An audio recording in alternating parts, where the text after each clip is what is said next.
The Bitcoin ETF was the most successful ETF in history, period. That's it. And that opportunity, ladies and gentlemen, is coming once again with a whole new wave of ETFs with a brand new administration in the United States. But not all cryptocurrencies, in fact, just a few of them actually stand a chance of getting an ETF approval. We've got Bitcoin and Ethereum. And on today's show, ladies and gentlemen, I'm going to tell you what other cryptocurrencies are likely to get an ETF approval this year or potentially next. You're not going to want to miss this one. It's a big one, ladies and gentlemen. Without further ado, let's get into it. And do me a favor, destroy the like button. Subscribe to the channel if you're not already. What's up? My name is Chasse. I've been in this space for 13 years. The whole point here is to bring you guys all the alpha so we can actually crush it together in this upcoming massive super cycle. And look at the markets right now, pumping like they should. Bitcoin almost at $104,000. And you're going to find out exactly why. We're going to talk about the ETFs. We're going to talk about the macro environment. We're going to talk about the good stuff. No AI agents today, ladies and gentlemen. All right. So we had big inflows yesterday, 626 million on Bitcoin. This is just not slowing down, guys. Even more interesting, a large inflow on ETH yesterday as well. 166 million on ETH. Biggest day in a long time for the Ethereum ETFs as well. And guys, as Miles so eloquently put over here, over the last 13 years, 10 of them have been dominated by Bitcoin as the best performing asset class that year. And this is really interesting too. So Bitcoin bags are better than old school assets. 52% of Americans are making the swap. Over half of Americans are trading in stocks and gold for Bitcoin, with 68% now holding crypto. Gen Z is diving in young, starting at an average age of 22, while millennials follow at 29. And 60% of holders are ready to double down by 2025. And I can tell you that there definitely was. So my cousins, my young cousins, Franny and Ben, Emma, Ava wasn't there, but other ones. So I just got a message from Franny recently, and she said that she has bought her first crypto, $50. And guess which one it was? I will tell you guys later in the video, because we're going to talk about it. But it gives you perspective of what's going on. When you have this new wave of retail coming into the market, what are they going to be buying? We're going to talk about that today. If you are more risk adverse, right, and you don't want to come into all these new meme coins and crap, and we're moving past a lot of that now, right? Of course, they still have their place, but the markets are now going to be very, very real. Right? It's happening. It's the regulation is going to be pro-regulation. Crypto is going to be a thing that is no longer just something for, ladies of the night and drugs and criminal behavior, but it's now completely normalized. This was pretty cool. So Senator Cynthia Lummis wrote a letter to the U.S. Marshal Service asking why they plan on selling 70,000 Bitcoin. And if you look into it, she actually said over here, hey, ding-dongs, U.S. Marshals, I think that you guys aren't very smart because between 2014 and 2023, you sold 195,092 Bitcoin for $366 million, which is now worth $18.9 billion today for a net loss of $18.5 billion. And now you're about to do it again, stupid, by selling the 69,370 Bitcoin from Silk Road, right? We've talked about that before. And and the response, the U.S. Marshal says, the U.S. government cannot continue denying the value of its Bitcoin. It's costing taxpayers billions. No, you are losing the United States billions if you sell us Bitcoin. Oh, well, don't worry. No sweat, guys. It's not going to affect us either way. DJ News over here says, Trump plans to designate cryptocurrency as a national priority per Bloomberg. So executive order expected to create a crypto advisory council. Trump allies are discussing stopping federal crypto litigation. We know all of this, right? And Becker over here says, Trump is literally bullish shit posting at this point. U.S. crypto reserves, no crypto tax, mass buying ETH, intent for 150,000 plus Bitcoin. How are you not bullish? Let's go. Fred Krueger over here says that he is pretty damn certain that on Monday, just a few days away, that there will be the announcement of the strategic Bitcoin reserve. Wow, it's Monday already. That's amazing. Wow. Last weekend of the old administration. Starting next week, guys, we have a new one. Wow, that's crazy. Okay, well, let's hope that everything goes well at the inauguration. I've heard some crazy stuff about some crazy rumors, tinfoil hat stuff about drone attacks and endangered the inauguration, and who knows, but it wouldn't surprise me if there was another attempt. Let's hope that there's not. So, Fred Krueger is pretty damn sure that on day one, there's going to be a Bitcoin strategic reserve announced. Why? Because there's a very large number of executive orders announced on Monday. This is a given. If there isn't an executive order on a Bitcoin strategic reserve in this large number of announcements, then Trump's donors will be very upset. Trump does not want this at the start of his presidency. Therefore, there will be a Bitcoin strategic reserve executive order on Monday. Again, speculation, but yeah, it's speculation. Fred Krueger says he guarantees it. We'll see. We'll see. But Polymarkets, who correctly predicted the outcome of the election when the mainstream media was saying otherwise, has the odds of a Bitcoin strategic reserve at 65% in 2025. Cointelegraph says these are the 8 states that are leading the charge to push a strategic Bitcoin reserve: Florida, Alabama, New Hampshire, Pennsylvania, Ohio, North Dakota, Oklahoma, and Texas. Now, the nice thing about Bitcoin and deflationary assets are the scarcity, the artificial scarcity, the fact that we cannot have any more. Now, why is this interesting? Well, this is interesting because even if, so now that you have all these states and everything buying Bitcoin and proposing Bitcoin reserves, it serves a state or an entity or a corporation or an individual best to acquire Bitcoin and then go shill it to your friends or another business or another government or another state and have them buy bags after you do because it'll make the price go up, right? And this is the nice thing about the way that Bitcoin works and crypto works. So inevitably, and this is why it also has a self-fulfilling prophecy. That's why do you think Michael Saylor is out there evangelizing Bitcoin every other day? Because his bags depend on it, right?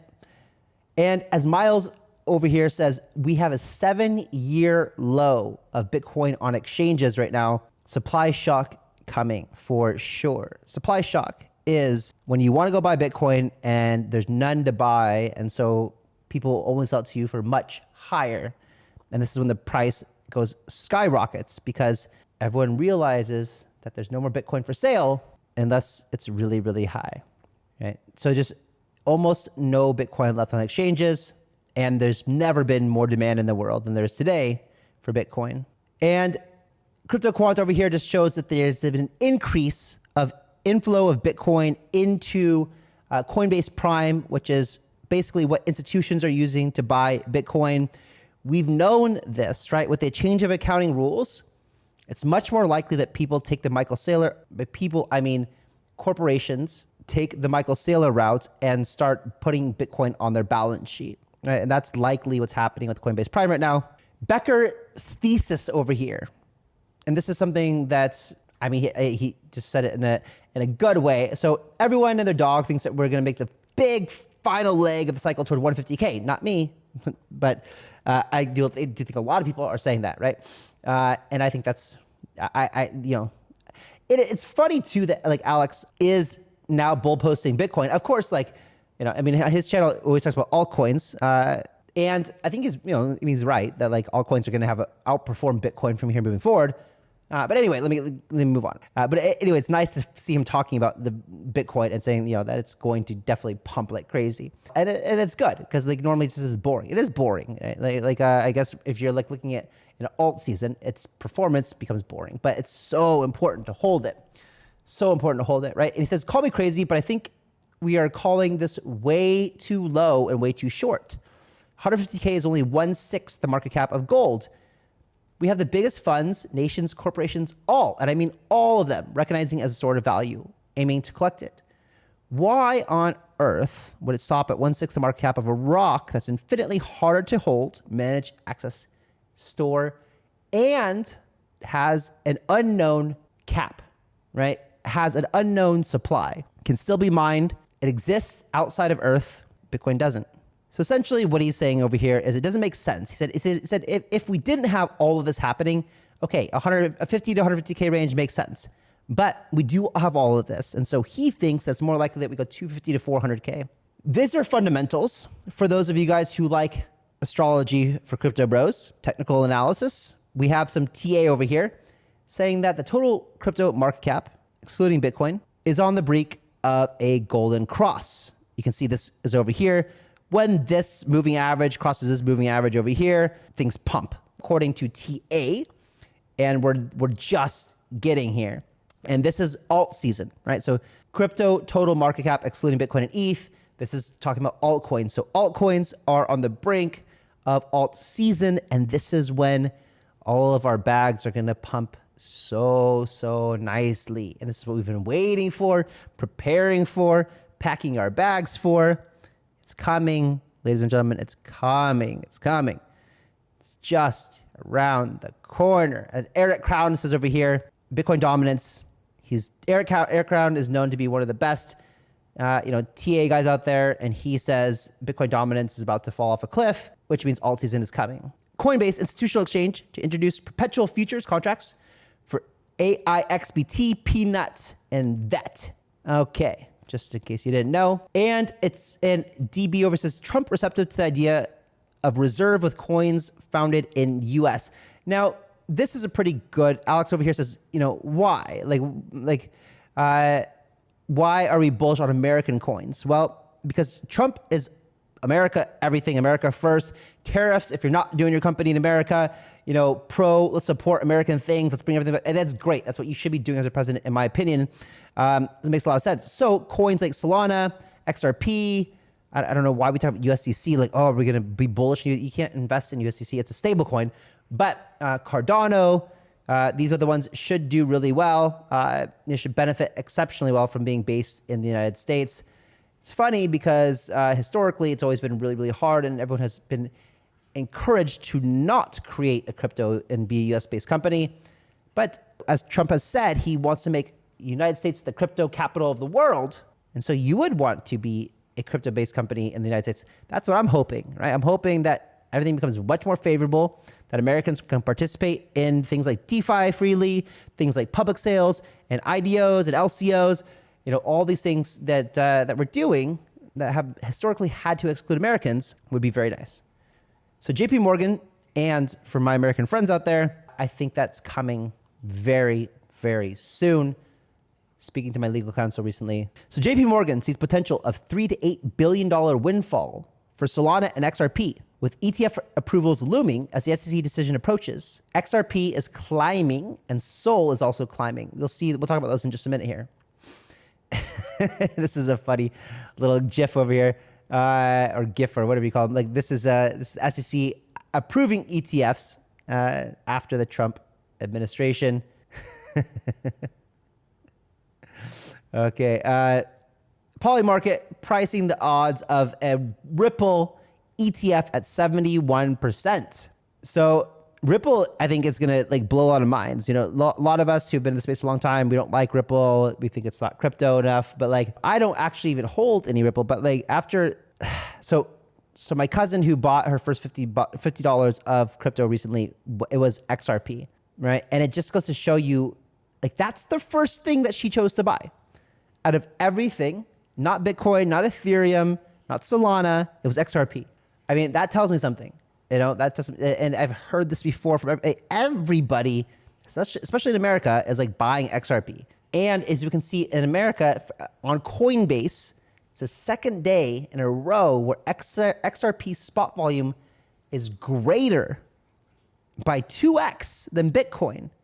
Bitcoin trading volume at 1.2 billion and XRP at 2 billion.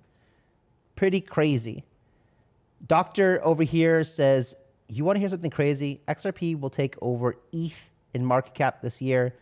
Only a few understand the power of XRP in the cycle. I don't know, guys. Let me know in the comments below if you think it's true. Will XRP flip ETH?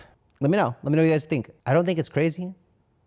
I think I think that if an XRP ETF gets approved, I think that XRP ETF will outperform the Ethereum ETF. I do. I think that. I don't know. I just think that. From everything I hear, I think that. So I'm reconsidering. I don't even know where I'm going to store XRP. I don't. You can't put it in MetaMask. You can't put it in Phantom. I can't put it on my Ledger or Trezor for sure. So maybe I do something like that. I don't know. And of course, there's always concerns, but this is not. This isn't really. You don't really have to care about this, but. Yeah, a lot of XRP is held by whales and by the company itself. That's never going to change. It's been a highly centralized company for a long time. Full disclosure, I am an investor in Ripple. I have equity in the company itself. So yeah, that was done a while back. So that was nice.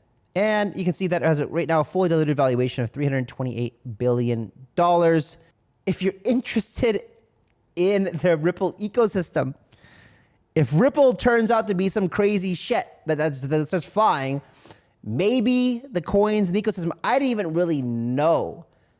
Certainly didn't even pay attention to any of the ecosystem developments in Ripple until this video. There is one meme coin if you guys are interested. I haven't bought it yet. I don't think I'm going to buy it, but I'll tell you about it in case you're interested. And it kind of makes sense. It's called XRP Army. And that's what is so strong about XRP is the XRP Army. So the meme coin makes sense to me anyway. I'm just not going to buy it. I'm not going to buy it because mostly because I don't want to bridge liquidity over there and figure out how to use the XRP blockchain. I mean, maybe I'm resistant to something that, would be a mistake, but for me, I'm not going to buy it. But if you want to, go for it. Okay, the next one. So that's one of the likely ETFs to happen. A lot of people are saying Solana was going to be the next one, right? A lot of people out there think Solana is going to be the next one. But let's check this out. So Phantom Wallet, congratulations, Phantom, just raised $150 million, a $3 billion valuation from Sequoia and Paradigm. Crazy. Solana, despite the meme cooldown, is still the leading chain when it comes to new users, followed by Sui and Base. So Solana is the other ETF that we're expecting, right? And it's also dominating the whole AI agent category, which is really popular as well. And Bitwise, one of the ETF issuers, forecast $6,636 per SOL in 2030. So like 220 right now. So you're talking about like another 30. Is that 30x from here? That's pretty good. It's pretty good. You should definitely have some SOL in your bag for sure, blue chip. But Bloomberg thinks that maybe we don't see a SOL ETF until 2026. Potentially that becomes a bear market. Maybe not. Maybe we have a super cycle. I don't know. But the reason Bloomberg thinks that is because there's still this debate with the SEC currently about Solana being a security. And until that gets cleared out, which it probably will, but I don't know how soon, but it probably will. But maybe it'll be, 2026 when Solana. So it's probably more likely, and James is from Bloomberg. He says, we'll know for sure in a couple of weeks if this has a legit shot at getting approved, if we see the SEC acknowledge this application for Litecoin ETF from Canary. So the next one we're going to talk about is Litecoin. I know, Litecoin, what? Yeah, so Litecoin probably has a better chance of getting an ETF approved this year or before Solana. Actually, ladies and gentlemen, Polymarkets has it as 61% chance of getting approved. This is Litecoin making a post here saying me watching half the crypto market lose their shit over Litecoin getting an ETF before them. And James says, again, James from Bloomberg, he's been on the channel before. To be clear, I view Solana or an XRP ETF approval from the SEC as a matter of when and not if at this point. But Litecoin might get through first, largely because of the lack of accusations that Litecoin is a security from the SEC. Right? The SEC has never gone after Litecoin, calling it a security. Likely that Litecoin does get an ETF.